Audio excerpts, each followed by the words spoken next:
Saludos, bienvenidos a su programa Geopolítica al Día en esta tercera sesión de la segunda temporada. En primer lugar, felicitar a toda la comunidad católica del mundo por conmemorar una Semana Santa más. Asimismo, agradecer a todos los que han comentado, suscrito y por supuesto que están pendientes cada semana a este programa, un nuevo capítulo de este programa. En esta oportunidad hemos titulado este programa como Semana Noticiosa a partir de las relaciones entre Irán y Estados Unidos. Estamos viendo una especie de pacto, una especie de negociación, luego de que en el año 2018 el mismo Donald Trump, el cual ha sido protagonista de la primera y de este comienzo de segunda temporada de este programa, se haya levantado de la mesa, dio una patada a la mesa y se levantó de los acuerdos que sustancialmente había logrado ya Barack Obama en sus dos mandatos con la República Islámica de Irán. Ese es el nudo fundamental, el nudo crítico de este programa, el objetivo como tal de este programa. Paralelamente, pues vamos a estar también diciéndoles como toda la semana las noticias más resaltantes. Vamos a estar haciendo un análisis interpretativo también de lo que sucedió en la semana en Wall Street y en todas las bolsas del mundo. Y asimismo vamos a hacer un análisis bastante completo acerca del triunfo de Daniel Noboa en la República del Ecuador y cómo a partir del año 2000 hasta el año 2025 se han visto al menos 3 grupos de líderes que han gobernado América Latina. Comenzamos con esto. Muchísimas gracias.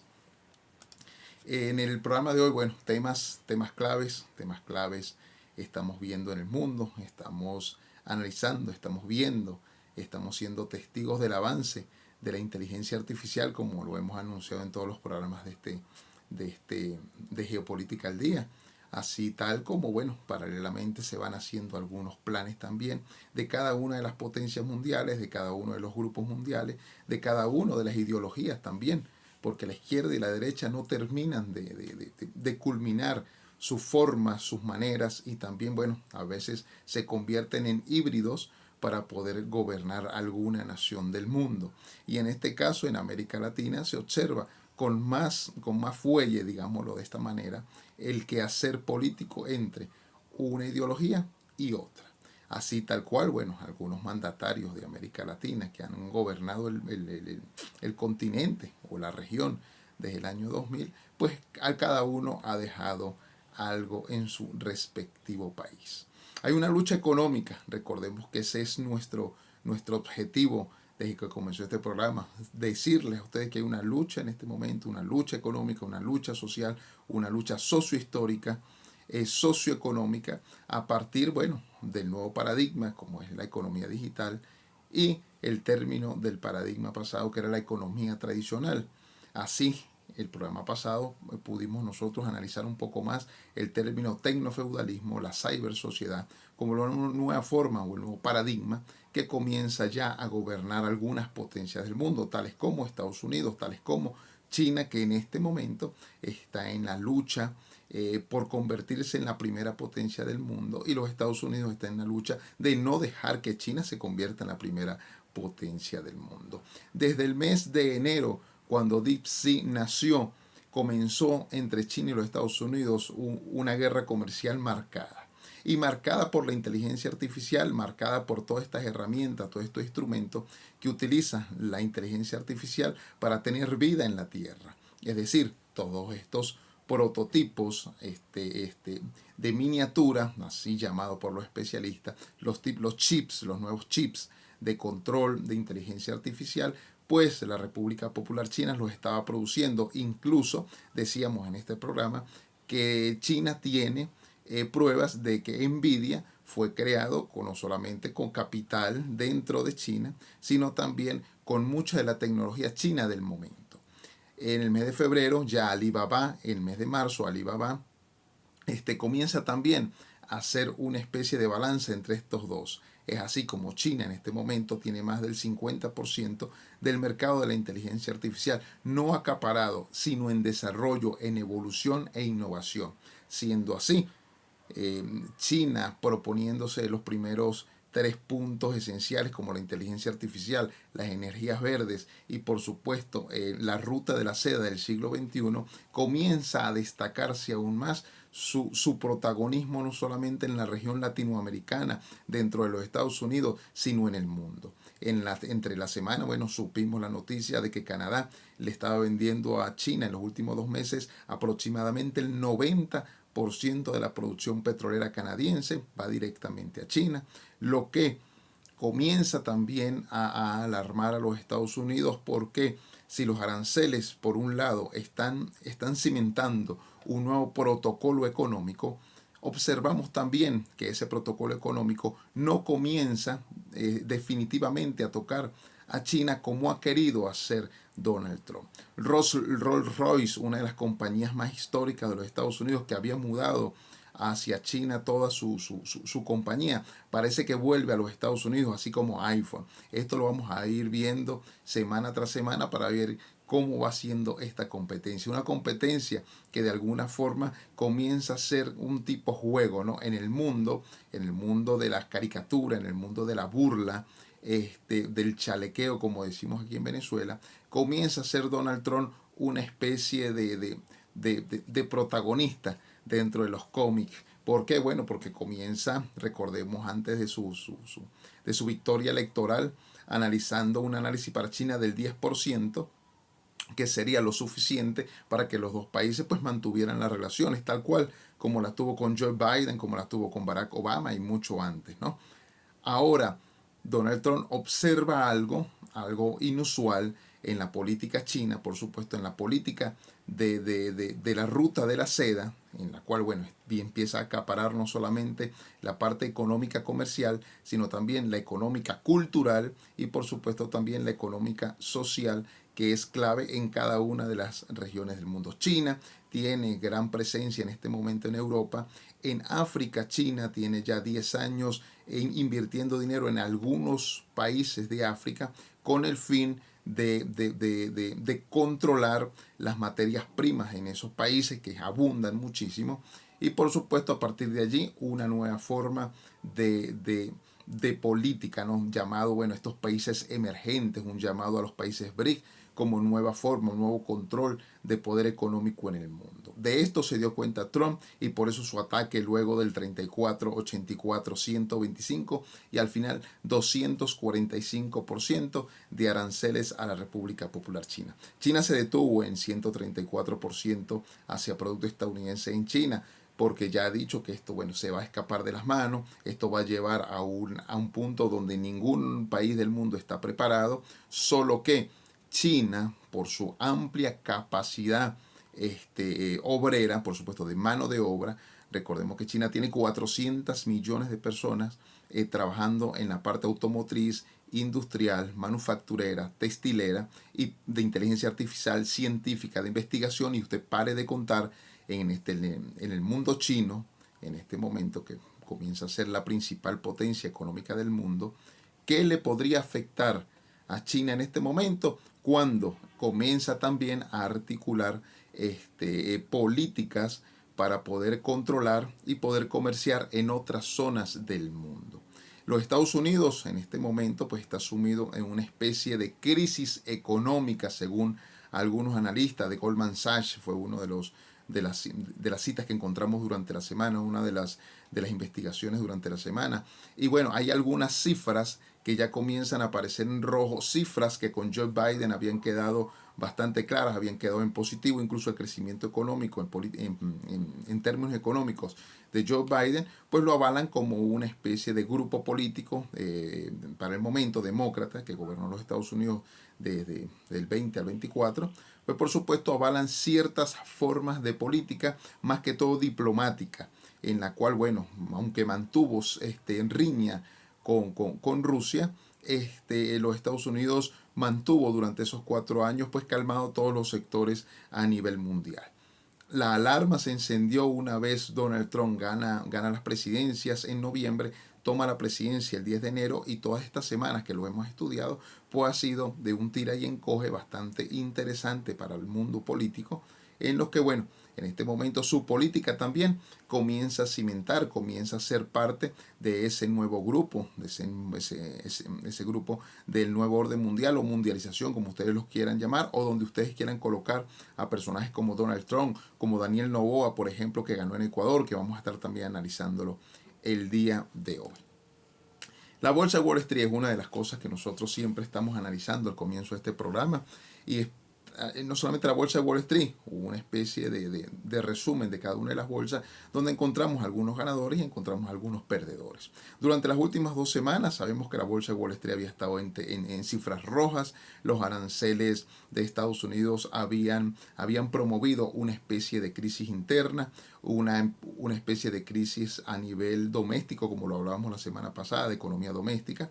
Recordemos esa economía que vive el estadounidense dentro de una burbuja, donde todos sus servicios, donde todo su internet, donde todas sus formas de vida, pues tienen que estar al 100% para que el estadounidense esté totalmente tranquilo, ¿no? Hay sociedad, obviamente, hay grupos étnicos dentro de los Estados Unidos que también se han levantado, aquellos grupos étnicos que, bueno, creyeron en Donald Trump y que en este momento pues comienzan a ver a sus propios paisanos, a sus propios connacionales siendo deportados con una política bastante agresiva, bastante grosera, en contra de lo que él cree que son minorías, pero al final es la mano de obra, es la producción completa dentro de los Estados Unidos, cosa que no he entendido.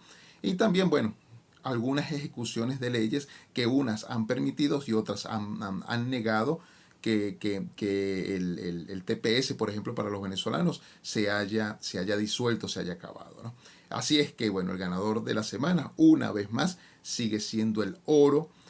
Cuando usted observa ya que por 8 semanas consecutivas el oro es el ganador, es porque encontramos una política en total incertidumbre, una política económica, perdón, en total incertidumbre, una política económica que no tiene un fin, simplemente que se inició con los aranceles, que se inicia con el desmontaje de un tipo de paradigma económico para implementar otro, y que por supuesto esto va a traer crisis económica, crisis política también, porque está implementando un nuevo sistema que viene siendo nuevo para el estadounidense, que viene siendo nuevo para las otras potencias y otros países, otros grupos que son socios de los Estados Unidos, que se han visto inmiscuidos en esta grave crisis, tales como Japón, como Corea del Sur, como Australia, como la misma Colombia, como la misma Argentina, también con una especie de arancel bastante alto. Venezuela, que se ha visto bastante afectada, no solamente con los aranceles, sino con la política de bloqueo, de las sanciones, más que todo en términos petroleros, que la nación caribeña en sí es su mayor vía de escape, su mayor bombona de oxígeno para la economía venezolana. Otros grupos que se han visto inmiscuidos, como la OTAN, la Unión Europea, también se han visto inmiscuidos negativamente en la política estadounidense. Así que el oro, por novena semana consecutiva, se cotizó el punto más alto en $3,361 la onza, subiendo un aproximado de $100 en apenas 5 días. Esto quiere decir que, bueno, las grandes potencias siguen comprando oro, siguen cotizando todas sus reservas internacionales y reservas internas en oro.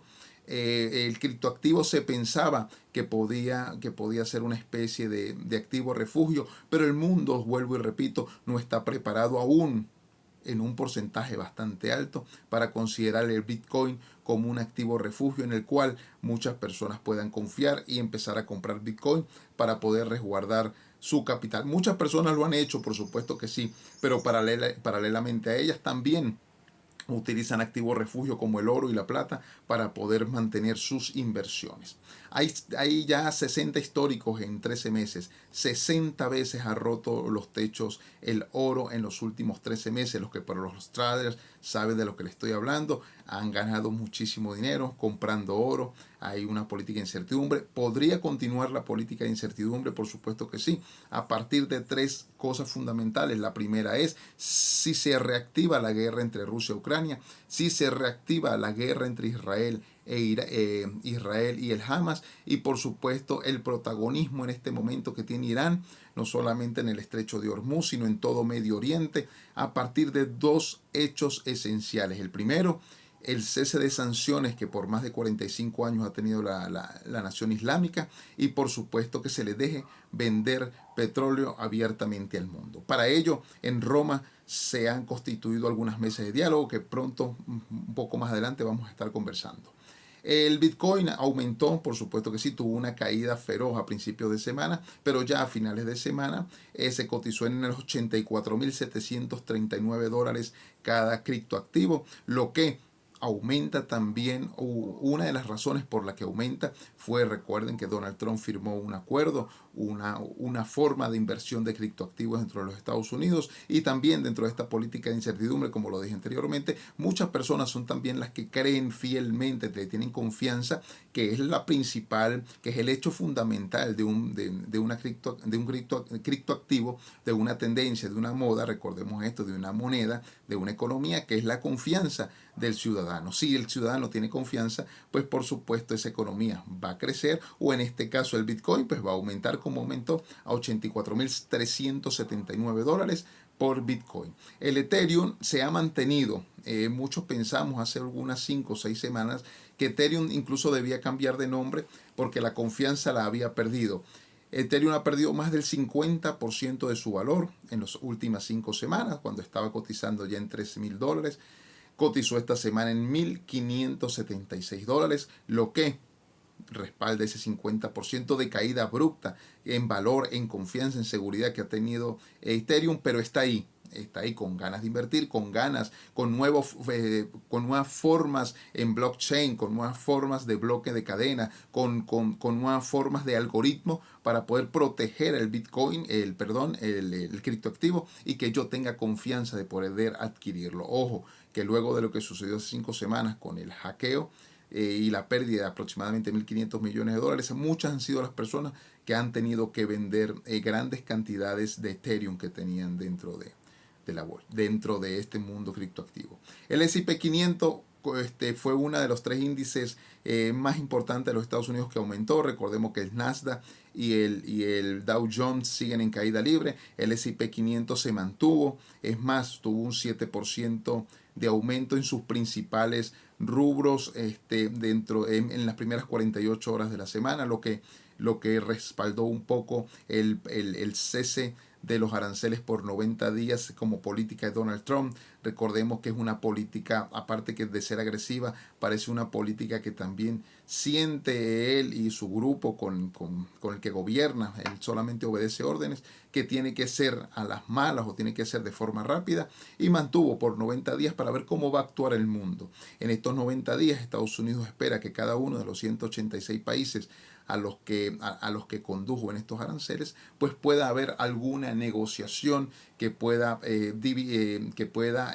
aplacar, esa sería la mejor palabra, aplacar a Donald Trump en su agresiva política, y por supuesto encontrar para algunos países que no desean pagar los aranceles que le están exigiendo, como por ejemplo la Unión Europea, que ha planteado, igual que China, han planteado el coste cero arancel, 0% para uno, 0% para el otro, y que continúe el comercio transatlántico entre Estados Unidos, Unión Europea y China también. En este caso Europa también, de la Unión Europea con China, dentro de este marco ahora triangular de la nueva economía mundial. El Brent tuvo un alza en el mundo petrolero, lo cual es bastante positivo para los países monoproductores o aquellos países que venden petróleo y los que consumen petróleo también. Dijimos al principio que el 90% de la producción petrolera canadiense estaba yéndose directamente a China. Lo mismo está pasando con Venezuela. En la semana se devolvió desde los Estados Unidos. Chevron tuvo que devolver 1 millón de barriles de petróleo venezolanos porque, bueno, por el cese de funciones de Chevron, eso lo hablamos en los primeros capítulos de este programa. Tuvo que devolver y fue directamente a parar a China 1 millón de barriles. Así que bueno, el mundo continúa, el mundo no va a parar, no va a morir porque los Estados Unidos no quiera comprarle a un país o no quiera comprarle a otro, o cambie también de sistema o cambie también de socio. El mundo no se va a detener, eso lo dijimos ampliamente en este programa. cuando usted deja un mercado abierto, va a venir otro y lo va a tomar. El petróleo cotizó en $67,96 el barril Brent, que es el liviano, y por supuesto que el mundo petrolero comenzó a agitarse. ¿Por qué aumentó? No, porque siempre hay un porqué.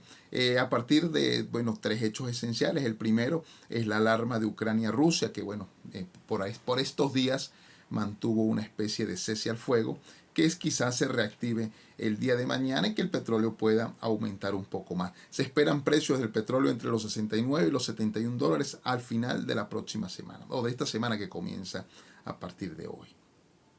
Las negociaciones de Estados Unidos e Irán también ha sido un punto clave dentro del mundo geopolítico de la semana, porque movió algunos cimientos de aquellos detractores estadounidenses y también iraníes que habían dicho que no podían negociar con Estados Unidos. Recordemos que desde el año 1979 no hay embajadores en ninguno de los dos países. Entonces las negociaciones por supuesto que han estado caídas en estos últimos años. Irán tiene 45 años siendo bloqueado, siendo sancionado, y por supuesto ahora se abre una brecha para poder negociar. Más adelante vamos a estar con este tema. Y por supuesto la posible reactivación de la guerra entre Israel y el Hamas, pues ha producido dentro del mundo petrolero una especie de alza, no solamente de los precios, sino también del transporte y todo este fascinante mundo que representa el petróleo a nivel internacional y como impacto dentro del mundo geopolítico.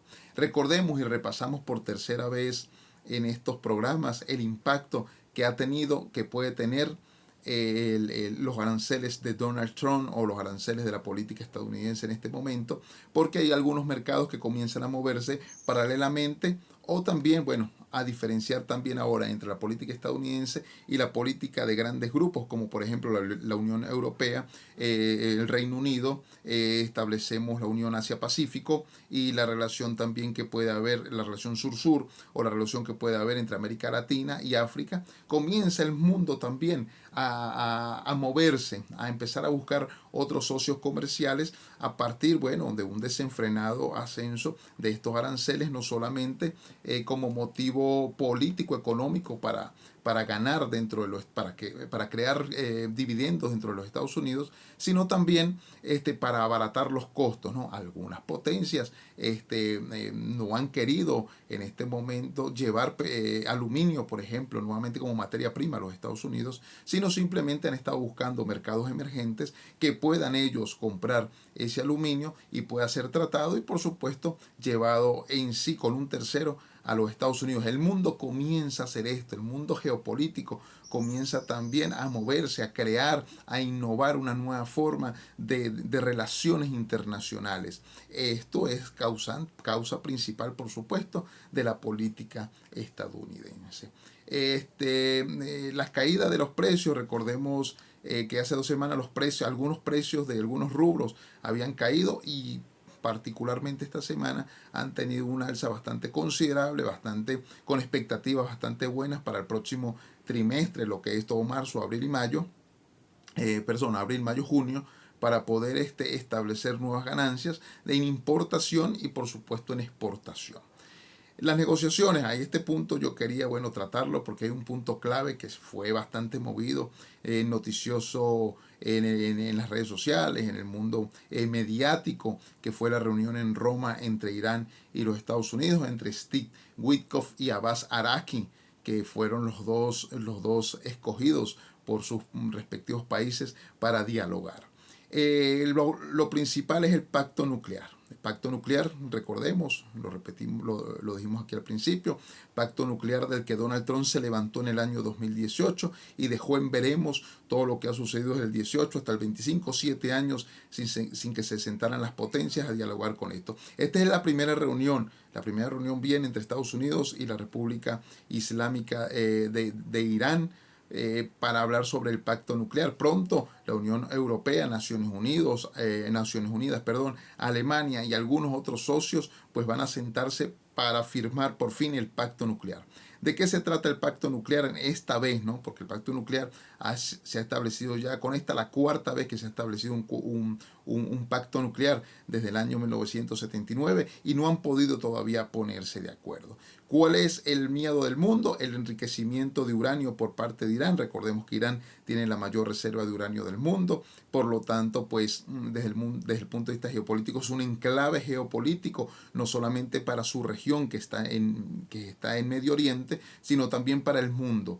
Recordemos que Irán por 45 años ha tenido sanciones y eso parece no haberlo tocado mucho, solo que dentro de Irán pues ha sido un innovador, ha evolucionado a partir del desarrollo del uranio para poder compactar toda esta parte socioeconómica y sociopolítica. Entonces las negociaciones en Roma tienen aproximadamente 9 puntos, de los cuales podemos en este programa tratar apenas 3. El primero es el pacto nuclear en sí.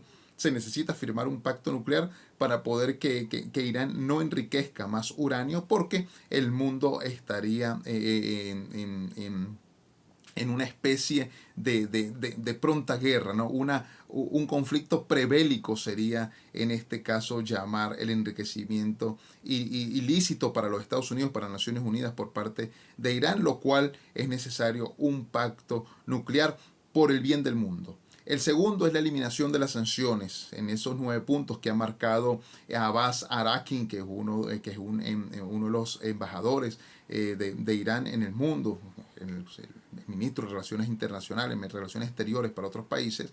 Ha dicho que bueno, que el pacto nuclear, ellos piden que haya eliminación de las sanciones. Y por supuesto, aparte de la eliminación de las sanciones, el tercer punto esencial de los 9 que marca Irán para los Estados Unidos es que contenga a Israel. No solamente a Israel, sino a otros grupos dentro de Medio Oriente que parecen también alarmarse no solamente con el enriquecimiento de Irán en uranio, sino también a veces con lo que pasa con los yemeníes, con los hutis yemeníes y con, por supuesto, lo más claro, lo más necesario para todos, que es el estrecho de Hormuz, que no esté obstaculizado y que por supuesto las vías, que es una de las vías principales por las que pasa el 20% del petróleo que se vende al día en el mundo, pues esté bastante en paz. Entonces, pacto nuclear en primer lugar, en segundo lugar la eliminación de las sanciones y en tercer lugar la contención de Israel por parte de Estados Unidos, que parece ser el único que puede parar a Israel en este momento. Necesitan detener a Netanyahu. Si sigue la guerra de Israel contra el Hamas, Irán ha amenazado con participar en la guerra. Si Irán entra a la guerra, podemos estar hablando del proceso que nos va a llevar a la Tercera Guerra Mundial de forma normal, es decir, en armas, en explosiones, en todo eso que conocemos nosotros como guerra en sí, como conflicto bélico, sería en este caso eso. Ya Obama había dado pasos adelantados, recordemos que ya lo dijimos hace rato, en sus 2 gobiernos se había sentado varias veces con Irán a negociar el pacto, pero bueno, con la llegada de Donald Trump en el primer gobierno que llegó en el año 2016, pues echó todo para atrás pensando que estaba haciendo lo correcto. Y desde el año 2018 que Donald Trump como gobernante de los Estados Unidos se levantó de la mesa de negociaciones, pues Irán ha enriquecido más uranio de los que había enriquecido en los 15 años anteriores. Hay 3 fases esenciales en este pacto nuclear. Uno es reducir la velocidad de enriquecer uranio. Eso el mundo, los Estados Unidos, de Witkoff es una de las cosas que está pidiendo. Steve Witkoff, que también es uno de los asesores de Donald Trump, está pidiendo esto, que reduzcan por favor la velocidad con la que enriquecen uranio. Lo acabo de decir, han enriquecido más uranio que en los últimos 15 años. Desde el 2018 hasta el 2025 han enriquecido más uranio que lo que enriqueció Irán desde el 2018 hasta el 2000, por ejemplo. Coloquemos también ese rango ahí temporal para poder tener claro desde dónde estamos nosotros hablando y por qué decimos este tipo de cosas.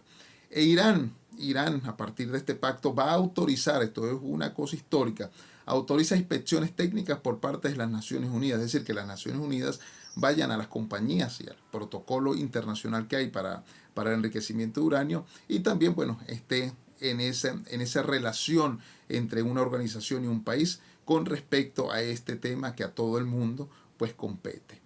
Y por supuesto, una de las cosas que está pidiendo Estados Unidos en esta fase es que se entregue el uranio enriquecido a un tercer país. Todavía no sabemos cuál es el nombre de este tercer país. Por ahí se nombran algunos que no quiero cometer en este momento alguna imprudencia en nombrarlo, pero se nombran algunos países en los cuales ese uranio enriquecido en los últimos 7 años, que ha sido bastante, por eso el mundo está bastante asustado. Donald Trump se asusta también bastante con este tema de Irán, con el enriquecimiento de uranio, porque su política agresiva, su política incluso no invasora, no es una política como la de George Bush, como la errada política de George Bush, sino es una política más agresiva que va directamente al corazón de las naciones, que es la economía. Eso está sumamente claro, ¿no? A cambio, lo dijimos hace poco, hace unos minutos, a cambio, Irán pide que se eliminen las sanciones y por supuesto que se le permita a Irán que venda petróleo abiertamente. Recordemos que las sanciones de hace 45 años no le permite a Irán vender petróleo abiertamente o libremente. Los comercios particulares de Irán, por ejemplo, con Rusia, con China, de venta de petróleo, son simplemente pacto entre naciones. Pero no se permite, las sanciones no permiten que Irán venda petróleo abiertamente. Un caso muy parecido al que sucede con Venezuela, en el cual pues tienen que buscar un tercer país, un tercer actor. Elecciones en Ecuador es el tercer punto que nosotros venimos a tratar el día de hoy. 3 puntos claves: la economía, Irán, Estados Unidos, y por supuesto vamos a hablar sobre lo que significó la victoria de Daniel Noboa en un país como Ecuador, en los que los índices económicos no lo habían avalado del todo, que la crisis eléctrica que ha tenido el país en los últimos tiempos no lo avalaba del todo, pero que solamente Daniel Noboa, recordemos, tenía 2 años en el poder. Él tomó la presidencia el tiempo que faltaba por Guillermo Lasso culminar, y en estas elecciones salió victorioso con un margen de 10 puntos. Eso es una gran ventaja que le sacó a Luisa González, que inmediatamente salió a las cámaras a decir que hubo fraude y que bueno, que tienen las pruebas del fraude. Ahí pues vamos a estar nosotros bastante inmiscuidos en este tema. La semana pasada yo tocaba uno de los puntos claves que había, que quizás se hablara de fraude en las elecciones, pero lo tocaba como un punto normal, porque eso mismo pasó en Venezuela el 28 de julio del año pasado, 2024, pero lo mismo pasó con Keiko Fujimori en Perú y Pedro Castillo, el profesor Pedro Castillo, que al final salió victorioso, con algunas actas que según Keiko Fujimori habían sido alteradas en algunas zonas del Perú, ¿no? Entonces habían sido elecciones que habían traído algunas especulaciones, y todo eso pues no solamente se va a trasladar o se trasladó a la República de Ecuador, sino se va a seguir trasladando a próximas elecciones que hay aquí en el continente. Recordemos que vienen las elecciones en Bolivia, que el MAS está totalmente dividido, que es el movimiento al socialismo, está totalmente dividido entre el mandatario actual, que es Luis Alberto Arce, que es el genio económico de Bolivia, dicho así por New York Times en Estados Unidos, y Evo Morales, que es el creador del partido, es el presidente indio, conocido como el presidente indio, el presidente que bueno, condujo en 3 periodos gubernamentales a Bolivia, en los que también el crecimiento económico fue palpable, fue muy creciente, y está dividido. Y desde el otro lado, de la derecha, pues se presenta un candidato que tiene todas las herramientas en este momento para ser vencedor dentro de las elecciones o cuando sean las elecciones en Bolivia. Si se divide el MAS, pues tiene mucha más oportunidad la derecha de ganar y hacerse del poder. ¿Por qué traigo esto a colación y hablo de tantos nombres? Porque hemos detectado al menos desde el año 2000 hasta la actualidad, año 2025, en esta generación, 25 años es una generación completa, al menos 3 formas o 3 grupos de poder dentro de América Latina, en los cuales el ganador, Daniel Noboa, pertenece ya al tercer grupo, un grupo que no solo es ideológico, sino que es pragmático a nivel económico. 3 grandes grupos de líderes. El primero nosotros lo detectamos entre el año 2000 y 2010. Es netamente ideológico, es cuando se levanta lo que se llamó la marea rosa, donde hubo ciertas revoluciones en algunos países de América Latina, como la revolución bolivariana en Venezuela, como la revolución socialista en Bolivia, como la revolución de Lula da Silva en Brasil, como la revolución en Argentina de los esposos Kirchner, más que todo Néstor Kirchner, que gobernó Argentina en esa década. En este grupo encontramos a líderes como Hugo Chávez, como Lula da Silva, como Rafael Correa, como Evo Morales, como Néstor Kirchner, como Daniel Ortega, como Pepe Mujica, como Lugo el paraguayo, y por supuesto colocamos en este grupo Ollanta Humala como el último eslabón de esa cadena que va a terminar en el 2010, que es netamente ideológica, con una ideología de izquierda abiertamente, con una ideología igualitaria, con una ideología donde se viene a utilizar el pueblo como el principal eje de poder, como una revolución campesina, obrera, bolivariana en Venezuela, por ejemplo. Y en sí, bueno, esta ideología da paso a otro grupo de líderes que viene a gobernar América Latina entre el 2010 y 2016, que es netamente ideológica también, pero en términos de derecha. Esto lo podemos sintetizar en un grupo que se llamó el Grupo de Lima. Ustedes recuerdan el Grupo de Lima, que se armó en el año 2014 y que el único fin que contenía el Grupo de Lima, pues era sacar al presidente Nicolás Maduro de Venezuela e imponer también ciertos tipos de política dentro de Venezuela, así como en toda la región latinoamericana. En este grupo encontramos a personajes como Iván Duque, como Mauricio Macri en Argentina, como Jair Bolsonaro en Brasil, como el mismo Michel Temer en Brasil, que condujo el golpe legislativo que se le dio a Dilma Rousseff en esa época. Encontramos a Sebastián Piñera en Chile, encontramos a Luis Lacalle Pou, que es uno de los últimos eslabones aquí que gobernó Uruguay o que gobernó la derecha en Uruguay. Lenín Moreno en Ecuador, que venía del partido del correísmo, pero al final terminó decantándose por una ideología de derecha, por ser más pragmáticos desde el punto de vista económico y por supuesto con enriquecer a la República de Ecuador del momento. Y al final, bueno, encontramos al líder supremo de todo este grupo de Lima, que es Donald Trump, que comienza a gobernar en el año 2016 y parece ser el término de este grupo de líderes que da apertura también a un tercer grupo de líderes que tiene mezcla entre los dos. Es decir, entre ideologías de derecha, ideología de izquierda, pero también con un pragmatismo económico bastante esencial dentro de cada país latinoamericano. Entre ellos, este bloque se divide entre el año 2016 y 2025. Encontramos a la misma Dilma Rousseff, que aunque no gobierna en esta época, viene de ese pragmatismo económico dentro de Brasil. Encontramos a personajes como Gustavo Petro en Colombia, como Gabriel Boric en Chile, como Luis Alberto Arce, del que estábamos hablando hace unos minutos en Bolivia, Javier Milei con la política de la motosierra actualmente en Argentina, como Alberto Fernández, que es el predecesor de Javier Milei, que tienen dos políticas ideológicas distintas, pero que se pertenecen a este grupo. Encontramos a Daniel Noboa, ya 2 veces presidente en Ecuador, actual presidente elegido el miércoles pasado por mayoría, 10 puntos por encima de Luisa González. Encontramos a AMLO, a Andrés Manuel López Obrador en México, con un pragmatismo no solamente económico, sino social, un pragmatismo político en relación con los Estados Unidos y con Centroamérica más que todo, ¿no?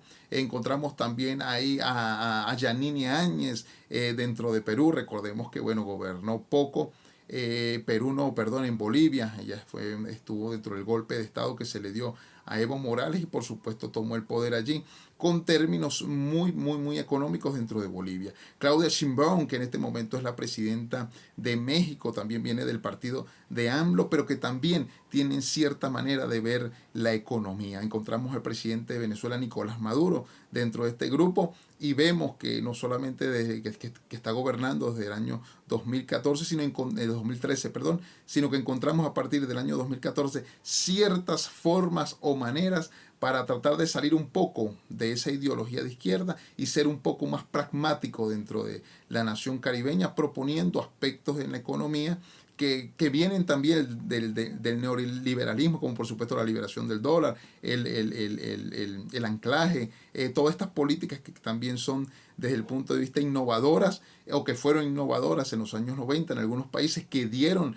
respuestas claves, como por ejemplo Chile. Encontramos también ciertas políticas de derecha dentro de este tipo de gobierno, porque viene de una crisis y por supuesto la crisis económica se matan también con aspectos económicos que tienden a ser o que tendieron también a ser parte de significativos procesos positivos dentro de otros países, ¿no? Encontramos a Pedro Castillo, al profesor Pedro Castillo, que gobernó muy poco Perú, pero que aunque estaba dentro de la revolución campesina peruana en ese momento, pues también tenía ciertos tintes desde el punto de vista económico. Dina Boluarte en Perú también, volvemos a traer a Perú como una tercera día, pero Dina Boluarte también dentro de su política, recordemos que uno de los PIB que más se mantiene baja inflación es en Perú.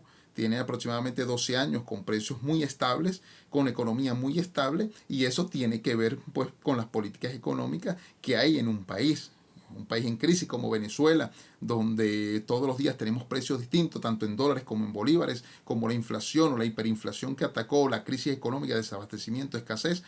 Pues vemos al Perú, y Perú, aunque no desarrolla otro tipo de economía, mantiene cierta forma económica bastante estable, y más aún con esta negociación del megapuerto que estableció con China, que pronto estaremos hablando de ello, porque es un enclave geopolítico que puede ser no solamente el paralelismo del canal de Panamá, sino ser de cierta manera el puerto más importante que China pueda tener para América Latina. Ojo con este tema, lo vamos a estar hablando dentro de poco. Y por supuesto, el que siento yo que es el líder de toda esta forma de gobierno, recordemos, aquí se deja muy poco la ideología queda por fuera de este grupo, sino este grupo comienza a ser pragmático por la necesidad que tiene cada uno de los países de América Latina en el desarrollo y evolución de sus propias economías. Por supuesto que todos estos países en su relación con los Estados Unidos, pues algunas son muy positivas, como por ejemplo Daniel Noboa con Estados Unidos, Javier Milei, y otras son muy negativas, como por ejemplo Nicolás Maduro y Lula da Silva en este caso, o Colombia con Gustavo Petro. Son a veces disímiles, o sea, son incluso hasta antagónicas, pero que desde el punto de vista económico se necesita una y se necesita la otra. Hablamos de Nayib Bukele, un pragmático por excelencia, un hombre que viene desarrollando El Salvador a partir de medidas económicas e incluso innovadoras, como por ejemplo utilizar el Bitcoin, la criptomoneda, para poder colocar todas las reservas internacionales e internas de El Salvador a medida o a la medida del momento que estaba el Bitcoin en $32,000, y cuando aumenta el Bitcoin a $105,000, pues pueden imaginarse usted cuánto subió la economía de El Salvador. Por ello, la política que El Salvador despliega en la actualidad, que es bastante, que no solamente es agresiva dentro de Centroamérica, sino que empieza a dar saltos cuánticos desde el punto de vista económico. Ya es comparada o fue comparada en el año 2024 con Suiza, con casi la misma economía de Suiza para El Salvador. Es la nueva Suiza de América Latina, según muchos especialistas, ¿no?